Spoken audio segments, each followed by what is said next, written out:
Group 3కి సంబంధించిన ranks అన్నీ రాయడం జరిగిందండి. ఇందులో మనకి ఎస్సీ గ్రూప్ 3కి సంబంధించి ఉన్న పోస్టులు 3+7.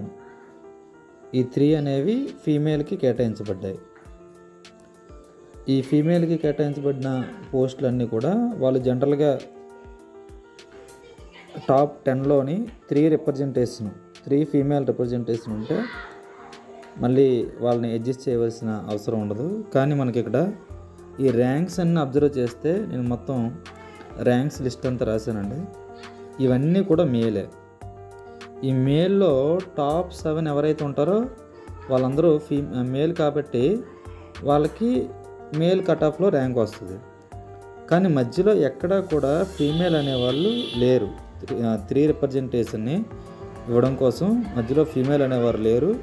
మళ్ళీ ఎక్కడ స్టార్ట్ అయ్యారంటే ఇక్కడ 504 ర్యాంక్ 504 ఒకరు ఫీమేల్ ఉన్నారు.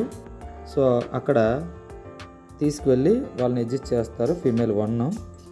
Next 537 female 2.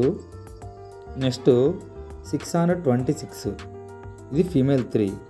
ఇవిడికి వచ్చిన మార్క్స్ 49.5.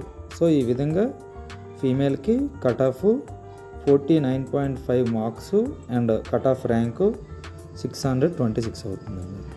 Thank you sir.